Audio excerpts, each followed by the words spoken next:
You're listening to the Run Pain Free podcast, brought to you by the Run Pain Free Academy, featuring biomechanics, athletic injury correction, and conditioning expert Jessica Marie Rose Lecchio. Hey everyone, it's Jessica here from Run Pain Free, and thank you for listening to the Run Pain Free podcast, brought to you by the Run Pain Free Academy, our learning institution. Find it on runpainfreeacademy.com, and of course follow us on IG at runpainfree_academy, and of course at runpainfree. So today is a very big podcast, guys, and the masterclass is coming out very shortly after this is posted. So this is the top 10 most common running injuries. These are not the most severe running injuries. These are the most common running injuries from over the last decade, compiled what I've seen the most of and what has the most myths and misconceptions associated with it that create even more of an injury within these injuries. And so I encourage you to pay attention, get a notebook out, get a pen, or get your phone, whatever you take notes on, and take some notes. Because not only are you going to understand your body better, but you'll definitely be able to help or peer at some random time at the next time you're at a meeting run or a group run or a long run. There's definitely someone that can benefit from what you're going to learn today. But the best way to do that is share the podcast. So without further ado, let's get it going. So what we are going over today is the top 10 running injuries that are most common. Number 10, runner's knee. Number 9, shoulder pain. Number 8, Achilles tendonitis, shin splints, or calf strains, because they're all pretty much the same thing. 7, arthritis or itis, if you will, overall. 5 is the most common stress fractures. That's hip, metatarsal, and tibia. And then 4, we have hamstring strain. 3, torn hip labrums, and there's a focus on the psoas muscle with that one. 2, hip stress fracture, which is also a focus as well on the psoas, and again is referring back to the most common stress fractures on number 5. And then number 1 is the big kahuna, but I'll wait until I'm done with everything to actually tell you that. So let's get into it. Runner's knee. First thing to know about runner's knee is there is no such thing about runner's knee. There's no such thing. Runner's knee is code for, well, how about this? Anything that they put the name of your sport on it is basically saying just because you have that sport, it's just assumed and expected for you to have said injury, which is complete hogwash, okay? Never accept an injury. Never accept less than. Never accept pain, okay? Pain is feedback, but you don't have to accept it, and that's just your life for the rest of your life. That is complete bullshit. I don't know where that idea came from. If I accepted my pain when I got hit by a truck, or when I had an ulcer, or when I had intestinal dysfunction, or when I had a hernia, I wouldn't be talking to you right now. I'd be somewhere in complete physical, internal, and physical pain, and wouldn't be doing anything I do every day, which is helping thousands of people not accept pain. You learn from it, you learn your body better, and you move on from it. So that's first and foremost. So runner's knee is code for, I have no idea how to fix this, and again, there's no such thing as runner's knee. Runner's knee root is really your IT band restricting your hip to your knee function. The way to correct this is to foam roll, glute activation, and hip function support. Those are always going to be what I'm going to talk about for every injury. There's going to be what it really means, the root of it, and correction. So moving on to every number, just know you're going to have those 3 things to actually go over. And these are going to be much more extensive in the actual masterclass. So please get onto that at Run Pain Free Academy. Make sure you sign up to that, runpainfreeacademy.com, for the masterclass. So runner's knee really is just because you've let your IT band go so long that you have knee pain. And the surest way to get an injury that you actually never had is to mess with not foam rolling your IT band. You have to foam roll your IT band, guys. There's just no way around it. I don't know where there's even a discussion about not rolling. Deep tissue massage is more manipulative than a foam roller. And you're getting your IT band's deep tissue massage. You're getting very specific areas, deep tissue, fingers, fingers are going into places, elbows are going into places. That's much more deep than a foam roller. The foam roller is really just going to press out tension in the tissue that is restricting joint mobility. It allows for the strain to come off of the joints, and then the joints can actually move. Why on earth would you not want to do that if you want to run 26.2 miles? If you want to run an ultra, a 50K, a 60K, a 100-miler, if you want to do a triathlon, if you want to be a half or a full Ironman, why the hell would you not want your joints unrestricted? Let's get it together. There's no such thing as runner's knee. It's friggin' IT band that you haven't foam rolled. And you have to foam roll the whole IT band. That's from the top, really top part of your knee, as low down to the top part of the knee you can get, all the way up over your hip joint, and then also the inner thigh, your quad, your hamstring, your calves, your Achilles, your feet, the arches of your feet, your glutes, your low back, your whole back. Making sure you're rolling, that's a basic beginner foam roll, what I just gave you. Making sure you're rolling that gamut is really going to ensure that baseline, your joints are functioning. There really is no such thing as a knee injury. The reason you ever get a knee injury is because you let other stuff go, okay? So by the time you feel your knee, your hip's been an issue. And the IT band is restricting it and holding the issue where it is. And that sends consistent dysfunction down to the knee joint. So when your hip is in dysfunction and the IT band holds it there, it's not going to allow the lower joints to work properly. And so now you have pulling on your knee. That's how you get the ACL, LCL, and MCL tears or severs. That's how you strain your sartorius. That's how you strain your quads. That's how you get hamstring strains. It's really rooted in that baseline of rolling your IT band. So I'm not going on about this any further because it's that much waste of my time. Next, number 9, shoulder pain. Now everybody is like, how could shoulder pain, be a runner's injury? This is why. If you've listened to any of my podcasts, and if you haven't, please go over to iTunes right now and listen to all of them. The IT band runs from outside the lower part of your knee, below your knee. There's a bone on the outside of your shin, basically, on the outside of your leg. That bone is where the IT band inserts. It comes all the way up beyond the knee, outside of the quads, over your hip, attaches over the glute, and then goes across to the other opposite shoulder. So you have your right knee connecting directly to your left shoulder, and your left knee connecting directly to your right shoulder. So every time you pick your right knee up, you pull on your left shoulder. So why wouldn't it be involved? So a lot of, especially triathletes and Iron men and women and half Iron men and women, because they do biking, swimming, and running, they feel this more in their shoulders, and they always attribute it to swimming. But the reality is it's just basic human function for the IT band. The IT band connects all the way up top. So every time you're twisting your upper body, which is runner's torque, as a runner, you're pulling your entire IT band, restricting it from shoulder to hip. And when that section is restricting, it actually disallows the knee to hinge properly all the way up from the shoulder. So a lot of the shoulder pain is actually coming from the opposite hip. So the left shoulder pain's got nothing to do with the left hip. It's got to do with the right hip. So the root for the shoulder pain is opposite hip. Okay? Your T-spine, which is the center of your back where your shoulder blades are, that has the IT band crossing right over it. So again, like I just said, when you're twisting your upper body, if that part of your IT band is taut, very tense over there, you're gonna not have that mobility of twisting, and twisting is torque for a runner. It's where your abs get to get involved, and your core is really your front and your back, because your transverse abs actually come from the outside of your spine and wrap around to the front of your body. So they actually operate in twisting motions. So you actually need that mobility as a runner. And a lot of you think it's actually something trained or an option to not have a twisting up top. That is complete friggin' dysfunction, and stop it. You're a human being and you're supposed to twist at the top, okay? That's why when you walk, your arms swing opposite your legs, all right? I get very, very upset when I hear these things. So the correction for shoulder pain is foam rolling the total body and your armpits, laying your arm over the foam roller and sitting there. It's going to hurt really bad. Just take it as long as you can and come off of it. Take it as long as you can and come off of it.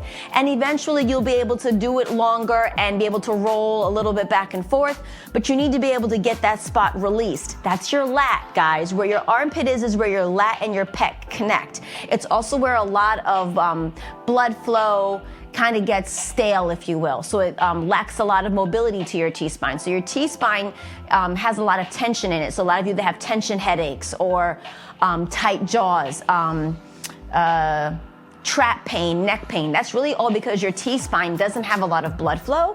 And when you release in your armpits, you actually start to generate blood flow to your T-spine. Following that with your basic foam rolling of your whole back from the base of your neck down to your lumbar and over your glutes, you're gonna really generate some good blood flow. And of course, once you roll, you gotta move. So once we get the total body rolling, the armpits, you're gonna activate your glutes, you wanna get the hip function supportive, and then you're gonna work on your psoas and your T-spine. So the psoas muscle is a very important muscle. I'm gonna talk about it a few times throughout this podcast, and I am going to have a complete podcast and masterclass on the psoas muscle because it's just too important, and it's the deepest muscle in our bodies for you guys to not get this information. It's heavily misdiagnosed, it's overly not talked about, and it's really serious. So the psoas muscle is, people think that it's really low in the low spine, but it actually connects right under T12 at L1. So if you figuring your spine, ladies, where your bra is right around T12 L1. Your lumbar spine starts that high up. A lot of people think that your lumbar is only the curve of your back. No, that's just the most injured part, and that's the L4, L5, S1 area. So, because it's at a curve, so it's at the most vulnerable. I myself have L4, L5, and S1. All of my discs are hugely bulging there. I say this often on a lot of my podcasts and my master classes because I love to use myself as an example with injuries. And but I was hit by a truck, so that's why mine are bulging. But everybody, those are the most area, that's the most vulnerable area. However, the psoas connects all the way down from your T-spine all the way through your lumbar into your hips, down into your femur. So it actually connects your upper body to your lower body. So when you have shoulder pain, it's quite involved in your ability to have mobility on the upper part of your body because it's connecting to your T-spine. There's also something else called the QL. The QL muscle is also very deep, and it attaches your ribs to your sacrum or your hip crest, if you will.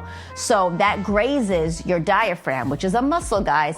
So a lot of the times when you hear somebody's back one out, it's really their QL seized up and then they can't breathe. That's why, because the QL kind of grazes the diaphragm and you can't expand your lungs because the diaphragm is being pulled on, and that's the body, all those muscles around the spine tense up.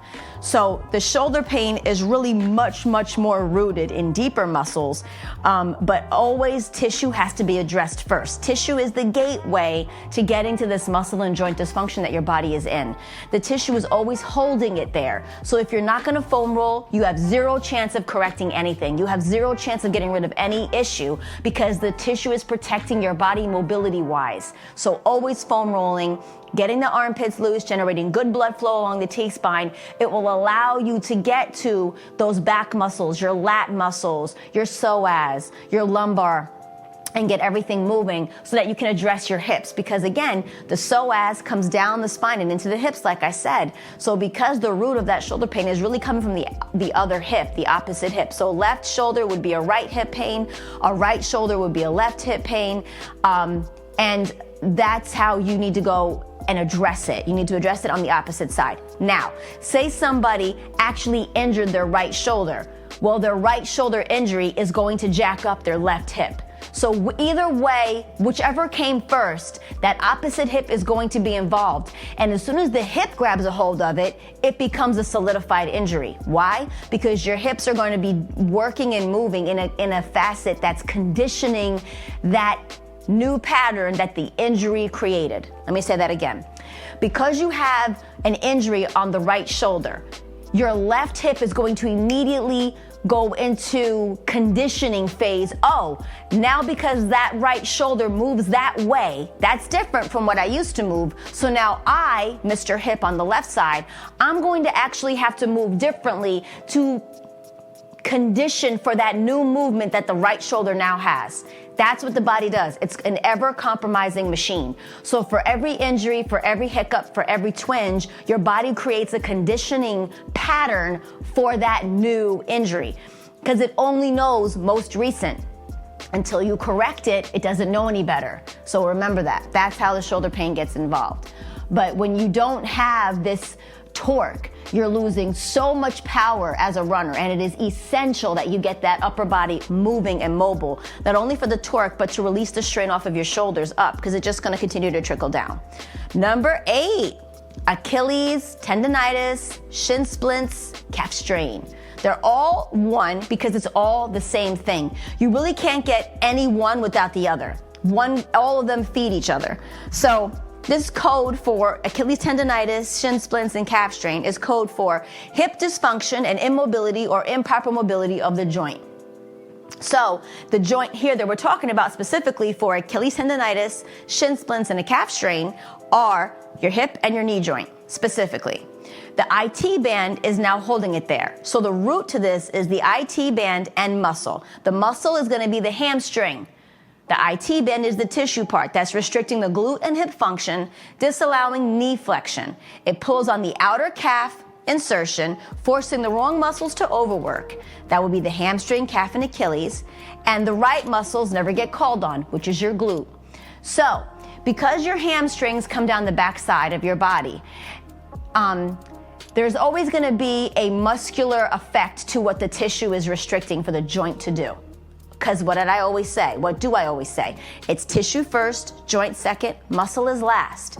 So there has to be a tissue restriction to get a joint dysfunction to send wrong signals or no signals to muscles, right?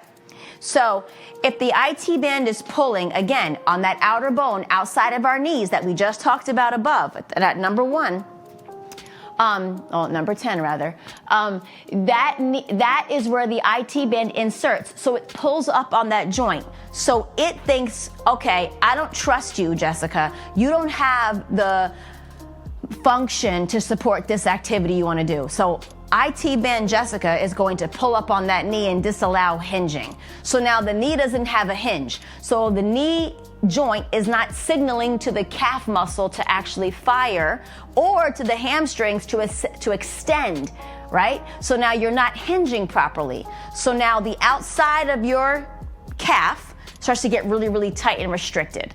So now we have restriction of joint, and now we have dysfunctional muscle, not only firing, but building. So because the calf muscle isn't working, there's a default muscle for every muscle in the body. The default muscle for your calf is the outside of your shin, which is where you feel shin splints. However, sidebar, a lot of shin splints are felt on the inside of the calf and are often misdiagnosed as posterior tibialis syndrome, which is actually just shin splints. Anyways, so then the shin splints are never consistent. They're on and off, right? Right. So that's because they keep on going back to the calf and saying, hey, can you do your job? And the calf's like, no, she still hasn't formed enough yet, so we're not doing this today. And the outer shin's like, oh, fine. So Achilles, can you come on? And the Achilles like, I got it. And the Achilles comes in and takes on the entire run. Overuse of a tendon, overuse, it becomes itis. So now you have Achilles tendonitis. So now Achilles tendonitis pulls and pulls and pulls on the back of your heel. Now you have plantar fasciitis. So you can't get one without the other. Whether or not you felt that chain is irrelevant to me. It still happened. You still had calf dysfunction. You still had knee dysfunction. You still had shin splints. You still had Achilles overuse. And then you got plantar fasciitis. I don't care which one you think you didn't have. You had them all. Okay? Just some of you are able to go a lot longer without feeling it, or you wear terrible sneakers that hide it and it just migrates up. So when you're in a stability sneaker, you will miss all of this for the most part. A newer runner will feel this much faster than a veteran runner. Why? Because a veteran runner actually is considered that running must be something you do in pain. So a lot of veteran runners actually totally disregard that they're in pain in their feet.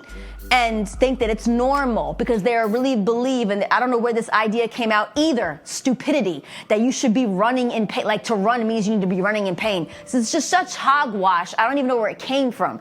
But anyways, that's complete false, okay? No one's doing that. You think a professional athlete is going to be playing all of these sports if it meant he had to play in pain? That doesn't make any sense. Doesn't even make any sense if you think about it. Anyways, so now when a veteran runner disregards these pains, it just creeps up. It keeps creeping up until it stops you. And all it's gonna do is go to the root, and the root is your hip. But you never want to feel your hip. When somebody comes to me already feeling their hip, they're immediately on my severe list. Why? Because there's too much stuff up there that's gonna go wrong. There's too many things up there connecting. There's too many joints and ligaments and muscles up there that dictate everything. So I have to be super aggressive with you. Whereas if you felt it below, I'm gonna go at your hip anyway, because that's where it's coming from, and I'm gonna go to the root. It's just a different aggression when I already have you feeling it there, okay? Just to make that clear. So all of these down below are because of dysfunctional joints not happening, and that's because the IT band is keeping it there. And then because the IT band is keeping the joints in dysfunction, it creates muscle dysfunction, and then you build muscle dysfunction. So now you dysfunctionally build your hamstring, when the hamstring's job is to assess extension. So because the hamstring is now doing the job of the glute, because the IT band is restricting the hip joint, which disallows the glute to fire, plus the glute is covered 80% by the IT band. So good luck trying to fire a muscle that is completely covered by very restrictive tissue. Good luck. You could squat till you're blue in the face, it's not gonna work. So because the tissue is on it like a blob, restricting function, it doesn't get to fire. So then the hamstrings are the default for the glute, so now the hamstrings are doing stabilizing stuff, and that's not their daggone job. So they can't do their own job of extension, so the knee never hinges properly because the muscle never extends behind the knee. So you have a joint dysfunction happening at the knee, where the IT band is pulling it at the knee and the hip, and now you have a dysfunctional hamstring that runs along the entire backside from the hip to the knee to the calf all the way to the back of your foot. So that entire muscle gets built dysfunctionally, and that muscle passes through your calves, also built dysfunctionally, and then it restricts mobility at your ankle because your Achilles is your hamstring. It is your hamstring. Those hamstrings come down the back of your leg, go behind your calf, and form your Achilles. So the hamstring literally is direct connection between the base of your butt and the bottom of your heel. So it really is a muscle you need to leave the hell alone. It needs to be assessing extension and not hyperextending and coming back. That's its only friggin' job. It's got nothing else to do with anything else. When you start trying to make this muscle physically build out, you are dysfunctionalizing human movement, and human movement is walking, and running is fast walking. Okay? This brings me on to the next comment. The next one, number 7, which is arthritis. Itis, as I say it often. Arthritis is code for immobility or improper mobility of a joint, tendon, anything that's improper or not moving properly is going to be of itis. When you move properly, you don't have itis. That's what that is, okay?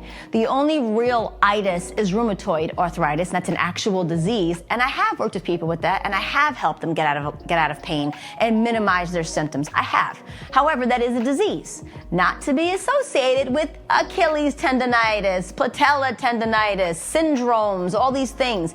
It's just code for saying, I have no idea how to fix you, and so you have this for the rest of your life, and I will never, ever accept that. Bursitis as well. I've had that also. And so the root, again, is the IT band entire movement pattern is restricting biomechanics, resulting in the lack of movement in the joint or tendon. So correction for this, foam rolling total body, sticking the lower leg, golf balling your foot, glute activation, hip function supported, and ankle flexion. So a lot of these may sound the same, but they're not addressed the same in terms of actual movement and the build up from that, which is why you really need to go on and follow my masterclass, get into my masterclass, sign up for it, because I'm going to be showing a lot of pictures, and I'll be a bit more descriptive in there, and I can go on and on a lot longer. But the biomechanics is how the body moves. Sport biomechanics is the study of how the body moves in basically a domino effect. So it's how we figure out how to fix problems within the body and the way that the body actually is designed to do it, right? So that's what we do here at Run Pain Free. We find out where the root is, what's not working, and then we fix it. When you stop moving, you stop blood flow. When you have no blood flow, you have pain. When you move, you have blood flow. When you have blood flow, you have no pain. So the worst thing somebody should be doing with any kind of itis is sitting the hell down. And that's why the worst thing for a back injury is to lay down. The worst thing for a back injury is to lay down. And that's what everybody is not only told to do, it's what your body wants to do mentally. Physically, your body needs to move because the blood flow that gets generated to the spinal cord is essential for that pain to go away. It is essential for that pain to be minimized. So you flood those joints with blood and the muscles around it get juicy and everything starts working. Is it painful? Yeah, because you haven't been doing it. So anything that you haven't been doing and you start moving, let alone moving properly, it's gonna hurt. That's what we call working pain. Not all pain is bad, guys. Not all pain is bad. And I have a whole entire myths and misconceptions video series also on the Academy that I talk about things like that. And I encourage you to go look at it right now. So runpainfreeacademy.com. Literally, there's just a plethora of information in there. So not all pain is bad, but all pain is feedback. And you got to understand that. When you understand that, you take the fear out of all these injuries, guys. This is just your body saying, hey, you know what? You really don't move well, and I don't want to move like this anymore. So I'm going to give you pain. Like, that's what it does. That's what pain is. Is it scary? Yes. Does it suck? Yes. But that doesn't mean you just fall victim to it. And you don't do that. That's not what this is about. Not if you want to move and you want to live well and you want to live long and you want to be active, you want to run when you want to run and not just when the injury decides that you can run today. Oh no, today you can't run. No, I will be the decision maker of that. Thank you very much. And that is what this entire Run Pain Free movement is about, okay? So with itis, it's so riddled. You can have itis. I'm sure you've heard it, like for your shoulder, tendonitis in the elbow, golfer's elbow. Get out of here. Here we go again with the naming of the sport and a thing. That's how you know code for sure. That person has no freaking clue how to fix it. Move on. Doctors do amazing things, but they never did mobility. That's not their job. It's just not their job. So it's just about getting rid of your ego and referring out to people who actually do mobility. That's me, a biomechanics expert, a person who's actually been studying biomechanics for their entire life and has not only studied it, but I'm a product of the damn shit I do. Excuse me. I get very frustrated. And so this is a movement pattern study. And as long as you get your patterns right, you're going to get fixed. Now, it's a process. Arthritis can be painful because, again, you're rickety. You've not been moving. But I'd be lying if I said that after seeing somebody one time, they don't feel better after me giving them the movements to do. Because when you give the movements, in the proper sequence, in coming from not moving at all to moving and then loading, in one session, I can do all of that to a place where you feel better. If you just start moving around, you're going to feel bad. You're going to hurt. You're probably going to hurt yourself. You have to guide the body in a proper way. And what may look very simple and basic with what I do, you feel a million times different because of it. So sequence matters. This is a science. This is not crap. This is science. So sequencing matters. Programming matters. I've spent my entire life studying this on myself, on other people, thousands of people. And I know for a fact that arthritis is fixable and reversible because all itis really is immobility or not moving at all. That's all it is. We need blood flow so you can move. If you have no blood flow, you're not going to move. You're not going to want to move. And just because Achilles tendonitis is one of the biggest things that you hear of with runners specifically, the Achilles tendon has the least amount of blood supply in the entire body for all tendons. So you already start at a deficit with the Achilles. And now you want to put 30 miles a week on it. And then you want to run marathons on it and think there's not going to be a problem. No, that's stupid. That's a stupid idea. That doesn't make any sense. Now you have information. If blood flow is how you're not going to be in pain, and you have a tendon that has a lack of blood flow naturally, then you need to make sure there's extra blood flow down there supplying the foot to have functionality at the ankle. Because guess what your ankle is? Your hip. Ankle flexion is hip flexion. That's why biomechanics really matters in these instances, because when that ankle pushes off your foot, off the back, which is how you should be running, by the way, full foot, heel all the way through to your toe, coming off the toe and pushing off, behind you, that triggers your hip flexion for that knee to come up in front of you. So if you don't have ankle flexion, you don't have hip flexion.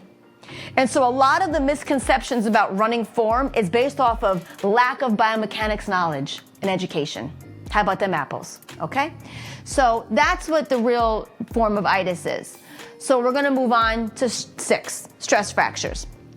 So this is code for biomechanics dysfunction, muscle function stressing bones. So muscles are connected to bones by tendons. So when the joints are restricted and you move consistently, repeatedly, you condition movement. Now, you don't have to do any kind of strength training whatsoever. Running alone is 2.2 pounds of pressure per step. So you're building muscle the entire time. You're conditioning muscle the entire time. So if you're running in dysfunction, which you are, especially if you have pain of any sort, you're definitely in dysfunction. You are conditioning said dysfunction the entire time. By the time it gets to a point where you're in actual pain, where you can't stand it anymore, that's when you've overdeveloped dysfunctional muscle. That's really what's happening, okay? And the body is like, deuces, I'm not doing this anymore, not happening. You better stop right now because I'm good. I'm tired. I can't compromise for you anymore. You're not giving me what I need to run for you, so I can't do it anymore. That's really what the body is saying. However, those muscles are pulling on all the insertions at the joints, on the bones. They're pulling. And so they are stressing the bones. Here I'm going to go off for a second, because stress fractures and fractures couldn't be more different. Why in this English language we can't figure out how to make 2 different names? I don't know. I really don't. We have 5 meanings for one word. I don't understand it. However, a stress fracture means exactly that. Something is stressing the bone, and it's from a poor mechanic, a poor biomechanic stressing the bone in a way that is dysfunctional for said bone to be moving and for said muscle to be building, and it pulls and pulls and pulls until it, 1, creates a reactionary stress fracture, which means the insertion of the tendon or muscle is swollen, so it'll say it has an edema, so there's a swelling on the insertion. And that means if you continue going like that, in that way, with that muscle, in that function, you will crack it. Or you actually have a stress fracture, which is very easily seen on an x-ray, an actual crack. And again, in my masterclass, I have extensive pictures of images that show these things. So it's very clearly stated what each of them are when you see them on an actual image, okay? Because it's very important that you see the difference. I have pictures of hips, I have pictures of femurs, I got pictures of feet, I got pictures of a bunch of stuff. So I want it to be very clear, because I can't tell you how many people that I get that have come to me that are like really, crying and really upset about hearing bad news that they broke themselves. And then I read the report, and that's actually not what the case is at all. And it's something that could be caught quite easily. And I'd be lying if I didn't say that I've had several femoral stress fractures. And I'm saying femur stress fractures because it's the hardest bone to crack and it's the most severe next to the hip, who have come to me with femoral stress fractures and just a week before New York City Marathon. And because I addressed the root of why that was happening, and I get the functional pattern happening right away, they're able to run the marathon, not only in zero pain, but they literally run by me at the marathon and don't even need me to roll them. That's actually happened too many times to count, and many other types of stress fractures as well. But I'm using the femur one because it's really it's the hardest bone to actually do that to, so it's quite severe. I myself broke my hip. I had a hip fracture and a chipped off the top femur break. So the top of my femur broke off where they connect hip to femur. The neck of it, the top of my femur broke off right underneath the neck of my hip. I never had surgery, the bone recalcified, and my entire mechanics had to change because I was missing a piece of bone. Like, that's not gonna change. So I would literally have my foot drop on me and drag, and I would not tell a soul about it. I probably just started talking about that openly a few years ago, and I'm coming up on my 12th year of my accident. So, I was not something I was like really, embarrassed. I've been a dancer my whole life. I've been a trainer. I'm a master trainer. I'm a health professional. I'm an expert in injuries, and my foot used to drop and drag in the early years of my correction. And it was because I had lack of bone connecting my hip to my leg. So there's a really big difference when you have fractured something and when you stress something the hell out. Like, literally, when you hear the word stress fracture, I want you to associate a stress fracture with literally your bone is stressed out, okay? That's what I want you to realize. That's what it means. It's just stressed out. It's tired. It's stressed out. When you have broken something, you have completely severed the bone. There's no connectivity whatsoever. The shit is completely broken in half. There's no questions about it. You can see this as clear as day in an image, which I have. I have an actual image of a broken pelvis, which is no joke to look at, okay? And I've actually worked on someone who's had 4 broken places of their pelvis. So it is the worst bone to actually crack. It's absolutely terrible. So in any event, there's a very big difference between those things. So when this is all biomechanically based, however, the longer you've gone in this biomechanics dysfunction, there's 2 things that ride on this. A, are you athletic? And if you are, how long have you been athletic? Because if you're athletic, your bad dysfunction is gonna let you go a long time. If you've been athletic for a really long time, it's gonna let you go even longer before it actually becomes something. So you've probably been stressing things out for a really, really, really long time. By the time I get you, I have to backtrack all of that back to when you were probably 7 when you started being an athlete. And I do that way often. Most of the people I work with were injured as a very young child, doing their sport very young, conditioning very young, improperly, not with guidance, and you just condition that muscle the whole way. And then when you hit your 40s, your body's like, yeah, no, not doing it. So that's what we're talking about when we come with stress fractures. And that's how we have to root it. We have to root it back to the actual original part of where it came from. So the correction for this is, again, foam rolling the total body, sticking your lower leg, golf ball the foot, glute activation to release all dysfunction via proper movement pattern at the joint level. It's the deepest correction is when it's biomechanics. It takes a long time. It really takes a long time to get to that root. It can be grueling at times. It can be upsetting, and you can have great days, you can have bad days, but that's what true correction is. So within that, the 5 most common stress fractures, and I'm not gonna go too deep into these because, again, the masterclass is what this is for, and I could really talk on this thing for probably 5 hours, and I'm not gonna do that. So the most common stress fractures are hip, metatarsal, and tibia. Obviously, because of what I just explained to you, that is the entire line that I have.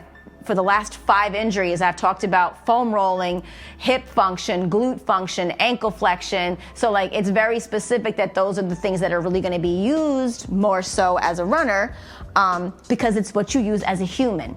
So running is fast walking. It's walking at a velocity. That's it. Football is not that. Basketball is not that. Baseball Baseball is not that. Golf damn sure isn't that. Tennis isn't that. Those are all very sport-specific muscles for said sport. That's why a football player can stop playing football for a football injury and then go and play baseball. Go play basketball with zero problems. It's happened way too many times. I'm sure you can figure it out if you go up and watch ESPN for 5 minutes, okay? So it's what we call sport-specific training in this industry. So as a runner, that is not the case. Running is basic human function, which is walking. So when a runner gets jacked, you're jacked in life. You can't go to work. You can't sit down. You can't take the steps. You can't go to the grocery store. You can't lift that bag up. You can't do, because it's normal human function. It's what you do all day long. Long distance running is anything over 1 mile. So when you consider that and you really actually think about how many miles you put on your body, you need to get over the fact that you don't understand why you're in pain or injured. You are literally putting miles and miles and miles on your body. So what would take somebody who doesn't do that 20 years to feel their knee pain or their hip pain, you're gonna feel in 5.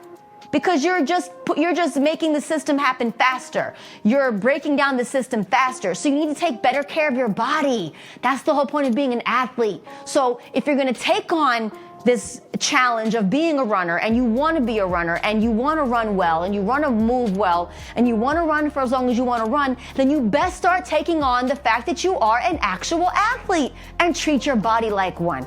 And that means, yeah, you got a foam roll. Yeah, you have to athletically condition your body. Yeah, you have to rest. Yeah, you have to go to sleep, because that's what athletes do. Yes, you do. So that's what I'm here giving you guys. That's why what I do is made for professional sports, because their livelihood is based on their bodies, because it does take that much to take care of your body. And I hope there gets some even more level of respect to professional athletes when you hear me talk, because when you hear how much work goes into actually caring for your body and what has to be done to perform optimally day after day after day, there's a level of respect that goes into that. And you kind of understand why they're paid so much, because they are literally putting their bodies at a huge deficit. There's a real truth behind a football player's body who's 30-something years old and they retire because their body technically is 60. That's real. That's real. They put so much mileage on their bodies physically, heavily, both with the hits. Every hit is equivalent to taking time off of your body, like literally. So there's realness to that. So you guys, there is a way to do this pain-free, 100%, but you gotta take the precaution to do that. Because when you don't, you stress shit out. When you stress stuff out, you get stress fractures, and you do not want to crack stuff. However, it is not the end of the world. Let me be very clear. As much as I'm going in on the stress fracture portion, this is not the end of the world, guys. All it means is you do have a dysfunctional movement pattern that you're working on, and you need to make it functional. I am a broken person. I have breaks from head to toe, okay? I am living proof, if no one else is, that it is totally possible and completely true that you are correctable in every aspect of that word, okay? Be very clear. Nothing is gonna stop you. Nothing is gonna stop you but you. You are the determining factor, whether you fix yourself or you don't, because you are fixable. That's up to you. I move on. So the root of all these stress fractures, I'm gonna go hip first. So the glutes are not firing to support the hip joint or sacrum. Hypermobility and no mass, meaning muscle, results in too much mobility to the stability ratio, and therefore you overuse. So you don't have enough mass to support the range, you have an imbalance, and that imbalance creates injuries. So like a dancer has a ton of range and no muscle to support that range, high risk of injury. A football player has way more mass than flexibility. Huge difference in that ratio, high risk of injury. So I tell a lot of people, I'm like, oh, you have a football player on one leg and a dancer on the other leg, which means one leg is overdeveloped. It's physically, muscularly bigger than the other leg. It can't move at all, has no mobility, but is very like a tree trunk. And the other leg is loosey-goosey in the wind, little itty-bitty skinny leg, and has a ton of mobility.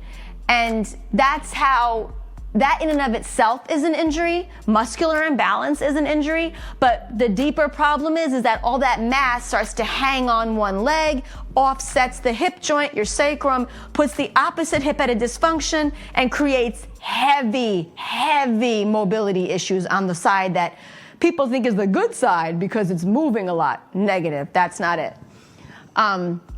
And the weight on the leg that has a ton of mass on it is pulling on the joint super heavily, and that can cause hip labrum tears. That can cause inguinal hernias, which is a sport hernia. It can cause hamstring strains up top at the glute. It can cause a whole bunch of stuff. I mean, it's a plethora of things. So everything starts to pull on the insertions in and around the hip, the sacrum, the pelvis bones. Everything gets conditioned muscle that is dysfunctional because this whole joint is dysfunctional. And then you start to stress around the neck of the femur and you crack stuff. That's how that happens. The correction. Now, this is number 5. And again, it's the most common hip stress fractures. Hip is one of the 3, but I'm going to also speak about hip in another facet below on number 2. But there's 2 different ways that the hip is stressed. So this is one way. And then correction for this would be foam rolling total body, sticking your lower leg, golf ball the foot, glute activation, of course. This way, the glute activation is how and only how you release your hamstring from doing the job of the glutes, so it can do its own job, which is assess extension. This is going to help your running form. It's going to create full foot function and allow you to open up your stride. This will create a functional movement pattern by stripping dysfunctionally developed muscle and conditioning new muscle, just by moving better in stride. Okay, move on. Tibia stress fracture. It's code for hamstring dysfunction due to biomechanics dysfunction at the joint level. That's what this means. So the root is hamstring dysfunction, toe striking, which you're probably doing, lack of hamstring, calf, Achilles, and foot heel extension. All of those muscles have to extend. And that results in conditioned muscle that was built dysfunctionally, and then that strains on the bones and joints. That's pretty much how that happens. So the correction for this is foam rolling the total body, sticking the lower leg, golf balling the foot. Again, the glute activation to release the hamstring from doing the job of the glutes, so it can do its own job, and then it can have extension fully on the back end of the body, which I spoke about above, and several different other injuries. The hamstrings need to be left alone. When you're doing speed work, your hamstrings are being conditioned for track and field, not for long distance running. So although that's a great way to condition for track and field, it doesn't translate to a marathon runner, a long distance runner. It doesn't translate. So you're basically conditioning muscles that are going to be fast twitch. They're gonna fire and conk out. And you are never conditioning the slow twitch that's going to come in and have you have endurance. That's the problem. So this is why when someone who has calf pain, a calf strain, which is rooted in the hamstring, or shin pain, if you will, and they do hills, they actually feel better, because when you open up on the hill, your hamstring has to extend. When you eat a hill the way I teach you how to eat a hill, your hamstring has to extend. And when your hamstring extends, your butt has to come in the game, has to get in the game, has to play. So that's why hill training is what a marathon runner should be doing, not only for strength on the fly, but for speed itself. It's hill training, guys. It's not speed work. Fast little movements are not happening on the race in a marathon ever. Go Google. Matter of fact, go to my actual last masterclass on plantar fasciitis, where I put videos side by side of Usain Bolt at a championship and Kenyan runners at the end. I believe it was the Boston Marathon that I used. They both were at the last 800 or so meters of the race, and you see the insane difference in the mechanics of both of these runners. At no point were those Kenyans stopping and sprinting. They opened up more and more and more. Full foot function like gazelles, extending, really opening up, because the body conditions on the fly like that, and the hamstring is only conditioned on the fly like that, because its job is to assess extension, grab it before it hyperextends your knee, grab the ground and push it off. That's the entire job. It's never a job to be hitched up behind you, all jacked up in the meat of the back of your thigh, and then you think what's going to extend. You got a ball of knots in the back of your thigh. What's doing what now? What is that doing? Nothing. But straining not only the top of your glute, top of underneath your glute, excuse me, but behind your calf, behind your knee, your Achilles. Get out of here. It's so stupid what that does. And then you don't understand why speed work or toe striking actually works against you. That's why, because it conditions an entirely different set of muscles that have no place for a marathon runner and don't translate. So speed work is great for track and field, has no place for a marathon runner. They are two different sports and need to be respected differently. So moving on. And the third most common stress fracture of number 5 is metatarsal stress fracture. That's your foot. Those are metatarsals in your feet. And that's code for hip instability. First sign of severe hip issue. That's the first sign. So the root is hip instability, resulting in the IT band movement pattern dysfunction of the biomechanics down the entire leg.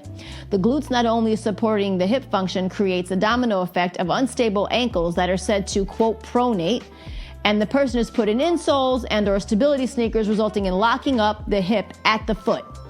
When you lock up the hip, you lock up the foot.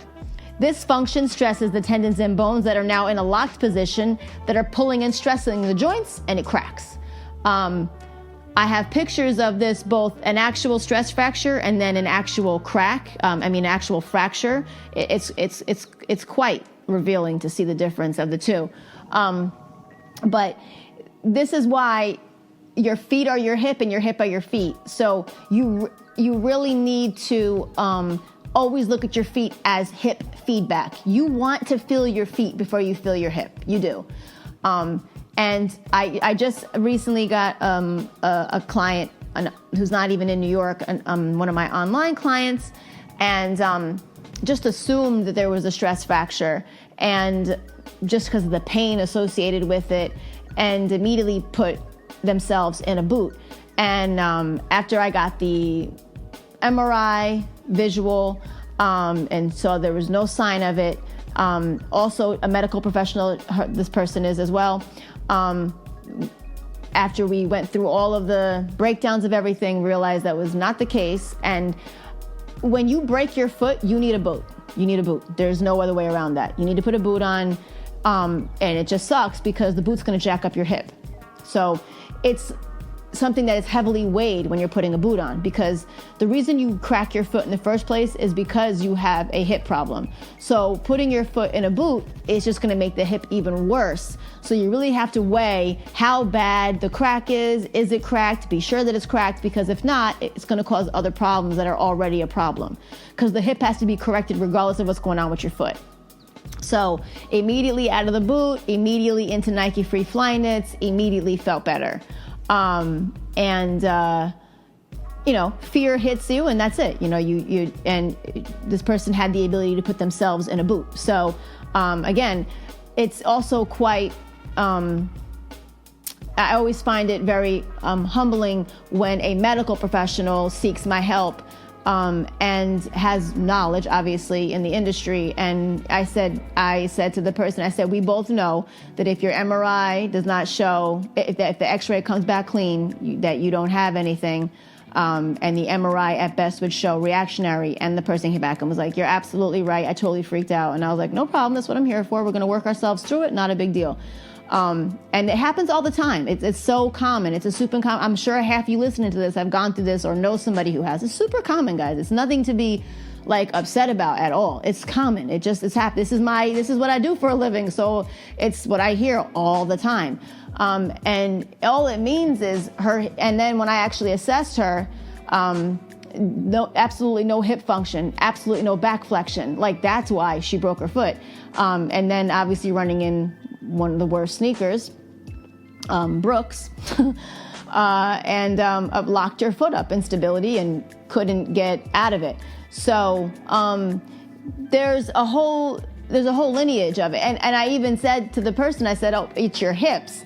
And they were like, no, my hips are fine. I don't have any pain there. I said, no, I'm telling you, it's your hips. Oh, and yeah, you don't feel it there, but it's there. The function is, the dysfunction rather, is there. And so that's what shows up in your feet. So you really have to retrain your feet how to work so your hip can get that signal too. If your foot doesn't work and your hip can't work because your foot isn't working, because they work the foot and the hip are the same in terms of movement. They're synonymous in terms of movement. So if one doesn't work, the other one can't, and then they loop until something becomes a problem. Majority of the time, it's your knee.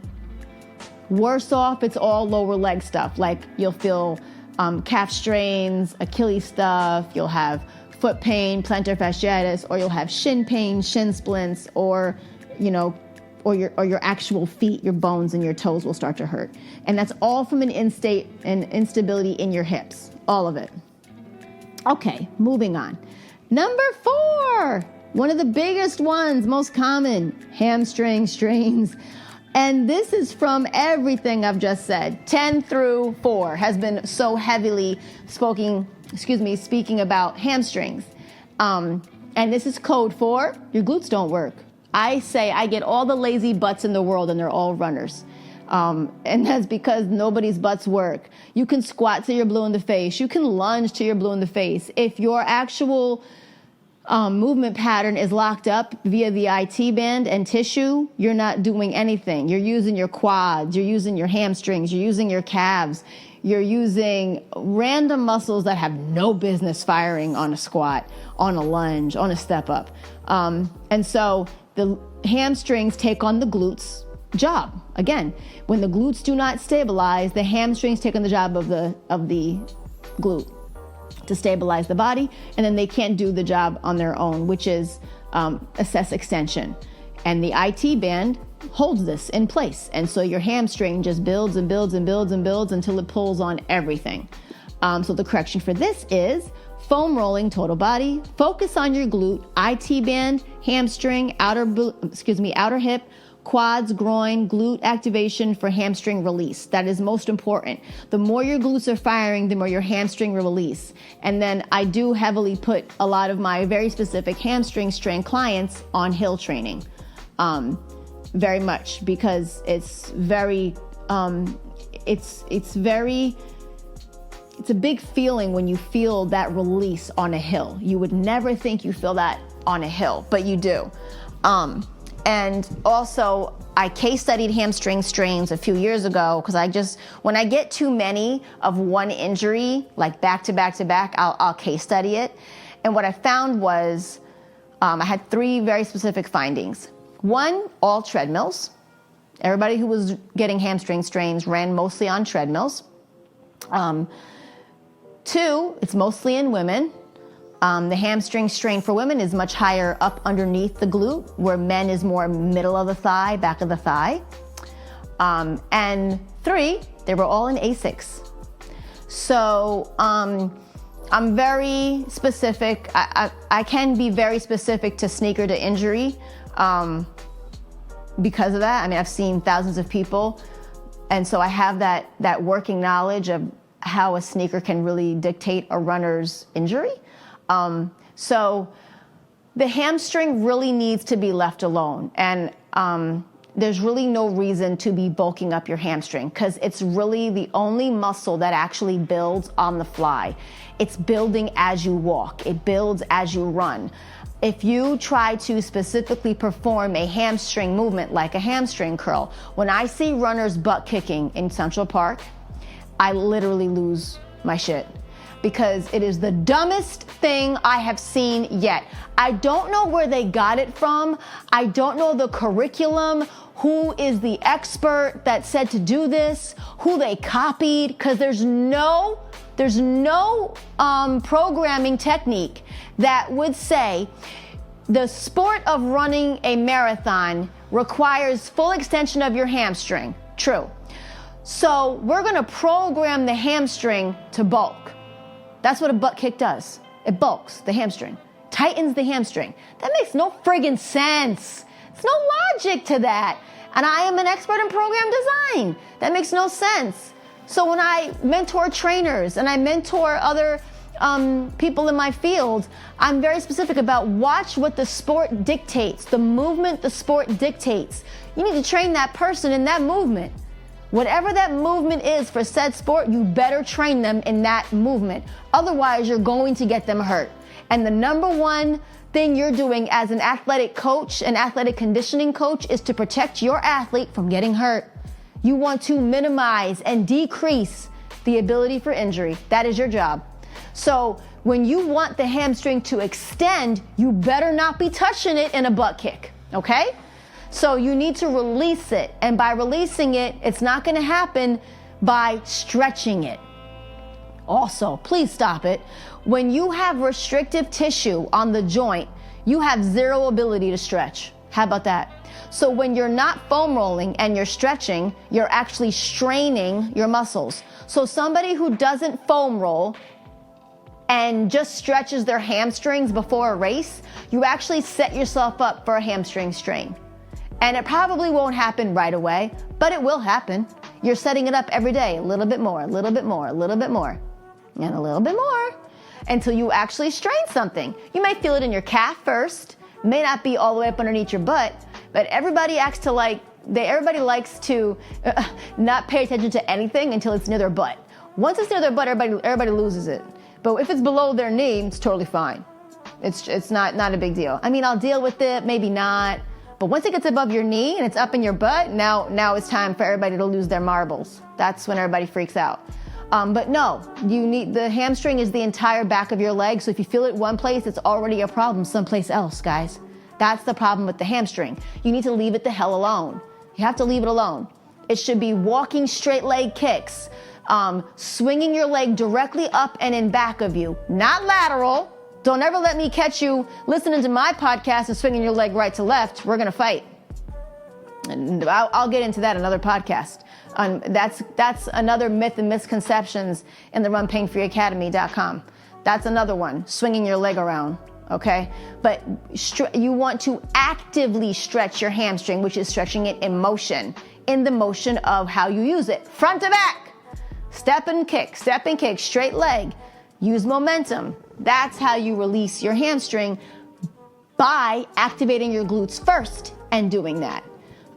Super common. It's very common for a runner to strain their hamstrings. And in the masterclass, I have a bunch of video footage of full extension for elites, full extension for my runners, hamstring strain clients that were exceptionally corrected and do great in their marathons and have so much more use of their legs in ways they never realized, because we were conditioning the right muscles and allowing the hamstring to release and do its own thing.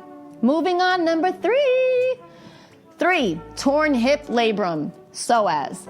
So it's really torn hip labrum, but the psoas I'm going to start to talk about here, and I'm going to go into it the last 3. So this is code for your psoas is pulling on your spine, hips, and femur. So again, I encourage you to please sign on to our masterclass, because I have a lot of images to explain the depths of this psoas. It is so serious that you understand this, because so many guys specifically have torn hip labrums. And I have one in particular who was one of my, to date, he's had the most injuries. He was most severe many years ago. He's doing much better now. He's great. He runs what he wants when he wants. But it's most common in men because a lot of men have what I call twisted back, which means when I say, look at me straight, and they're quartered away from me and they're like, I'm straight. And I'm like, no, like actually look at me straight. And they're like, no, I'm straight. I have to actually put my hands on their shoulders and turn them towards me. And I'm like, that's straight. And they're like, what? And so that's conditioned. Their muscles actually conditioned that, and that feels good to them. So when I make them straight, they feel awkward. It's not to say that this does not happen in women. It's just more common in men. Just like knee pain is more common in women, not in men, but men still get knee pain. It's the same thing. So it's just the majority aspect here. But this means the psoas and the iliac psoas, which is around. It connects the front to back of at your hips. If you're standing and put your hands on your hips, your hands are literally cusping your iliac. And the psoas comes down, like I said, along the entire lumbar spine, which is mid-back, underneath your T-spine, all the way down into your iliac crest, into your hip joints, near your sacrum, goes inside and comes and attaches on the inner, called the lesser trochanter of your femur, inside your femur. And so the IT band is holding all these joints that are in this dysfunction with the deepest muscles that are pulling those structures. So this psoas is literally pulling on your lumbar, your T-spine, not to mention your lumbar, your sacrum, your hip joint, and your pelvis, and your femur. So the labrum is, if you have a visual in your head of the ball and socket of what a hip joint actually looks like, that around the ball in the actual socket is the labrum. And so they'll get little itty bitty tears on it. It's very uncommon to get surgery on that. If anybody gets surgery on a torn hip labrum, some surgeon is money hungry, because I've rarely ever heard anybody getting it outside of some situation like that. Because the truth about how you actually correct a torn hip labrum is you have to flood the hip joint with blood. Flood it with blood, make it move. Flood it with blood, make it move. And it's quite redundant. It's very meticulous. It's quite annoying. It takes a lot of work. So again, the only difference that stands between you in pain and you not in pain is you. Your willingness to work, your willingness to go through the process and stay the course. That's all that the difference is between you and you. That's it. Nothing else changes when it comes to an injury. You are your hero or you are your demise. That's it. So I have video footage of a lot of people who've had these torn hip labrums and who've come through them, and it's quite extensive. So really, I'm going to leave that for the master class to that extent, because torn hip labrums really just means that the muscle is pulling on all those joints and the hip joint can't move. How could it possibly move? It's so straightforward, but it's also very complex in regards to how many things get messed up from it. So there's the third, also again, number 3, we have a 3B with also the psoas is sciatica. So this is also a very high common issue here that we get a lot of people. So code for sciatica is the SI joint, sacrum joint, is offset, and the sciatic nerve is lodged, and the piriformis is getting annoyed. That's really all that means. Sciatica is super fixable. It is nothing that you have forever. The only reason you have anything forever is because you didn't want to put the work into it to fix it. Stop it. Stop using it as an excuse. You can fix it. It's your choice. If you choose not to fix it, then you deal with it. Don't complain about it all damn day. Nobody wants to hear it, because you have the ability to fix your body. You really do. And if you don't feel you do, come see me. I'll show you how. And I won't stop until you get fixed. How about them apples? But if you don't want to do that, that is your prerogative. By all means, choose to not do that. But don't you dare complain about it. Do not use it as an excuse. You cannot use things as an excuse that can be fixed. Stop it. Anyway. So the root for the sciatica is the psoas. Iliac psoas, again, is tight. Muscle is tight. Tissue is tension. Remember that. Always remember that. I say it often. I haven't said it on here yet. But tissue is tight, is tense, muscle is tight. You stretch out tight muscles, you press out tense tissue. Got it? Make sure you remember it. So the psoas and iliac psoas is pulling on the spine and the hip joint and femur. The IT band is now holding these joints in the dysfunction with the deepest muscles that are being pulled on all these structures. This is causing the hip to dysfunction, offset the SI joint, and the nerve gets lodged in the SI joint. So the pain can sit in. Here's the thing with sciatica. It can either go down the back of your leg, go down the front of your leg. It can just settle in your ankle, make your entire foot go numb, or you lose feeling in your foot where you don't feel it's there anymore, like you have no function of your ankle down, or several of your toes will go numb or tingly, or it can sit in your glute. So there's no such thing as classic sciatica. It's just no one thinks sciatica can do anything other than go down the back of your leg, and that's complete horseshit, okay? That's another thing. The piriformis is a very long muscle. It's a sideways muscle. It goes from the center of your butt out to the outer hip. So the correction for this is foam rolling again, total body with focus on the glute.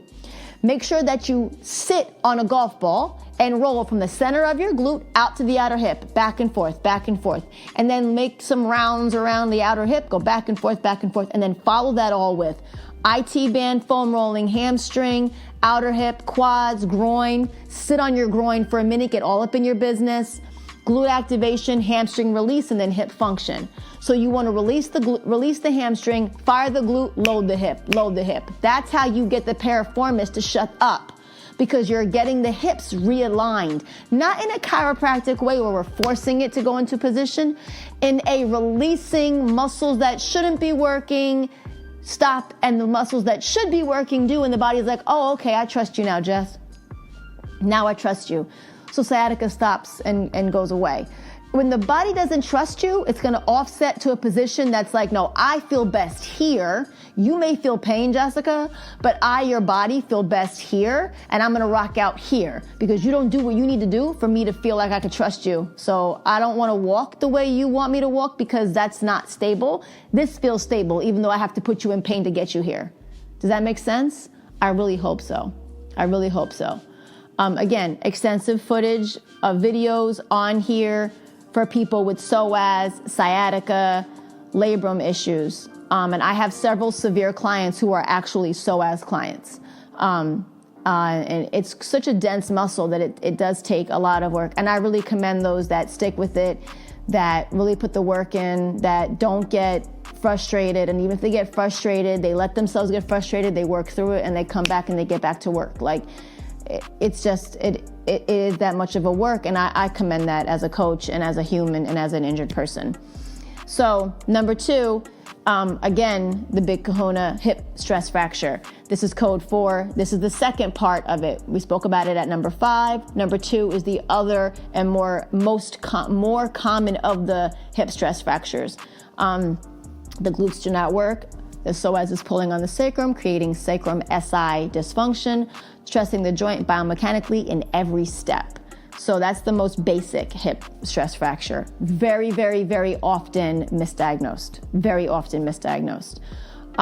So the root of this is there's a hip instability due to the iliac psoas, and the QL muscles are tight, and the glutes that do not work are all pulling on the spine and the hip joint and the femur.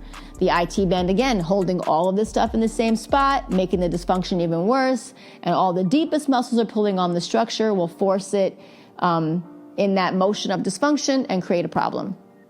The correction for this, again, focus on the glute, release the hamstring, load the glute for the glute to support the entire sacrum. When the sacrum is supported by the glute, the sacrum and the hip joint can actually work. When the glute is not supporting the hip does not function. It doesn't function. There's no mass to support the function, so the hip's like, no, I'm not gonna work. So then guess what works instead? Besides your hamstring, your quad. So now you're building your quads outwards, so you have quad dominant people. Super common. That's why this is number 2 of the hip stress fractures. The quad dominant means you're overbuilding your quad and you barely have any butt to talk about, and you damn sure don't have any hamstrings.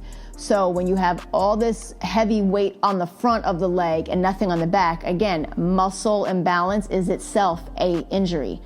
But now you have weight on your hip flexors, the insertions of all 4 quads, your sartorius muscle, your TFL, your 2 glute muscles, medius and minimus, wrap around the front on the side of your hip.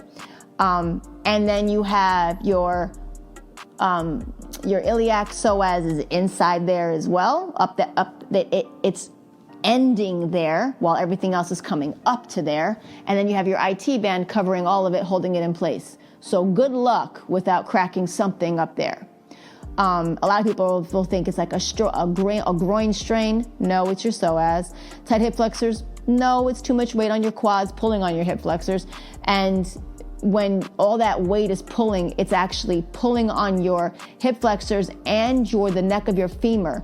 Now, the neck of your femur is where your psoas is. So all of that weight pulls your body actually forward and causes what you all hear as anterior pelvic tilt, which to me is hogwash. Because the real reason why you have an anterior pelvic tilt is because your psoas is too freaking tight and your quads are overdeveloped. So all your weight on the quads are pulling your femur down at the neck of the femur, pulling on all those muscles down because your quads are the largest muscle group in your body. So if they're overdeveloped, what do you mean it's not gonna pull your hip? Yes, it's gonna pull your hip. Yes, it is. That's what it does. It's the biggest muscle group in the body. Let's go. So now it pulls everything forward, and if it pulls everything forward, and that muscle, the psoas, is going from right up top of your femur up into your hip joint, in between your hip joint and your sacrum, all the way up your entire spine to the middle of your back. Guess what that means? That means that entire muscle gets pulled down. So if it pulls down forward, now your whole back falls forward. So now the arch in your back is pronounced and you are tilted forward because you have too tight of a psoas, deep in, and weighted quads that are pulling you forward. Yeah, now you're gonna crack something, probably the neck of your femur. So you have a femoral stress fracture too, if not a hip stress fracture. Because your psoas is too friggin' tight, and now you've overdeveloped muscle in the quads, running dysfunctionally, building muscle dysfunctionally because you never addressed your psoas. That's why this muscle is so serious. And I have pictures of one of my hip stress fracture people in there. And tons of pictures of all of these things, guys, because it's when you get a visual matching it with what I say, you actually understand it. And like, again, yours truly had a broken hip fracture. So I'm speaking to you from a very real personal place, as well as a person who has well over 70,000 hours in injuries alone.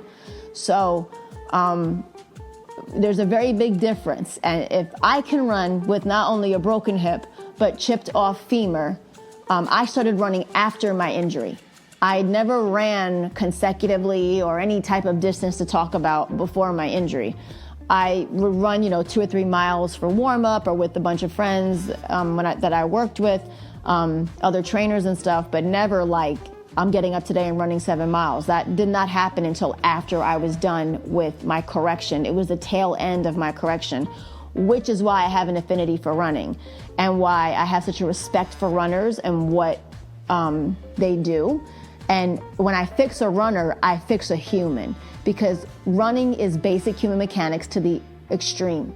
So it doesn't matter what sport you do after you run. If I fix you as a runner, I fix you for any and everything. Not the same if I got you first as a football player and fixed you as a football player and then made you run, you'd have to come back so I could train you as a human optimally, condition you optimally as a human, which is basic human mechanics of walking fast, which is running. So that's the difference. So when I fix you as a runner, I fix you as a human lifelong. And I create sound hips and structured hips and developed muscle, conditioned muscle for longevity, for endurance, and develop everything sound, like a sound body. That's what we do here. When we fix a runner, we fix a human biomechanically. And so the number one big most common injury in runners is plantar fasciitis. Like you guys didn't know this. So this, I want you to just see the masterclass in runpainfreeacademy.com. We did it earlier in the year.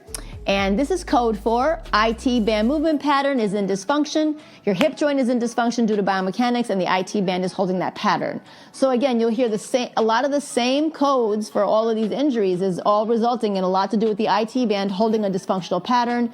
And then, of course, everybody's pattern underneath that is different, and how they got the dysfunction is different. But however you got that dysfunction, the IT band is holding it steady. And so that is always the first thing to go to, foam rolling. So I will go over the root for plantar fasciitis and the correction of plantar fasciitis, but I will not get into it because I have an entire masterclass associated with it, and I do have an entire podcast on lower legs. So the root of plantar fasciitis is the glutes are not firing, shocker, to support the hip joint, and no flexion due to no hip flexion. No ankle flexion, due to no hip flexion. So then we put people into stability sneakers with inserts to lock the foot. That then locks up their hip, disallowing the knee hinge and push off, AKA ankle flexion, resulting in complete joint dysfunction, shin splints, Achilles tendonitis, heel pain, and then plantar fasciitis is the result. The longer you go with all of those above, the worse plantar fasciitis will be when you feel it. The longer you let yourself go with anything, the worse it is when you finally start to address it. And I love how people have been in pain for years and years and years and years and want it to be gone in 5 seconds. It's insane to me. Like, you have to assume that as long as it took you to finally see somebody that when you were in pain is as long as it's going to take you to get out of it. The difference is because I address the root right away, and I'm teaching you on my master classes how to address the root right away, you actually will feel better even though you're still injured.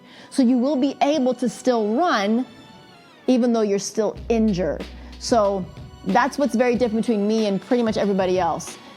Is that, I really don't tell many people not to run because I need you to do your sport, whatever sport it is, not just running. I need you to do your sport so I have feedback that the rooting and the pattern that we're going on is right. Otherwise, I have to readjust, reassess, and reprogram.